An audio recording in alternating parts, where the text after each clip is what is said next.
ইরানের সঙ্গে যুক্তরাষ্ট্র ইসরায়েলের সংঘাতে উত্তপ্ত মধ্যপ্রাচ্য, যার প্রভাব পড়েছে পুরো অঞ্চলের ক্রীড়াঙ্গনে। রিয়াদে মার্কিন দূতাবাস লক্ষ্য করে ড্রোন হামলা করে ইরান।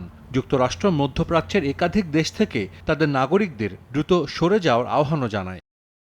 এমন অবস্থায় আন্তর্জাতিক বিভিন্ন সংবাদ মাধ্যমে খবর আসে নিজের পরিবার নিয়ে সৌদি আরব ছেড়ে গেছেন আল নাসের তারকা ক্রিস্টিয়ানো রোনালদো। ব্রিটিশ সংবাদ মাধ্যম ডেইলি মেইল সহ বিভিন্ন মাধ্যমে খবর আসে ৬১ মিলিয়ন পাউন্ড দিয়ে কেনা নিজের ব্যক্তিগত বোম্বারডিয়ার গ্লোবাল এক্সপ্রেস ৬৫০০ মডেলের বিমানে রিয়াদ থেকে সৌদি আরব ছেড়ে গেছেন ক্রিস্টিয়ানো রোনালদো। সঙ্গী জর্জিনা রদ্রিগেজ ও ৫ সন্তান নিয়ে নিরাপদে বিমানটি মাদ্রিদে অবতরণ করছে বলেও সংবাদ আসে। Flight tracking platform flight radar 24 এর তথ্য অনুযায়ী বিমানটি মিশর ও ভূমধ্যসাগরীয় আকাশপথ অতিক্রম করে ইউরোপ পৌঁছায়।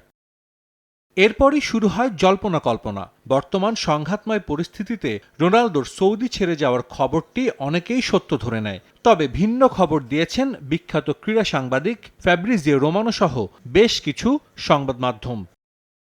রোমানো দাবি করেছেন রোনালদো এখনও রিয়াদে অবস্থান করছেন। সম্প্রতি চোট পেয়েছিলেন CR7। আল নাসেরে চোট থেকে সেরে উঠতে তার পুনর্বাসন চলছে বলেও দাবি করেন ফ্যাব্রিজিও রোমানো।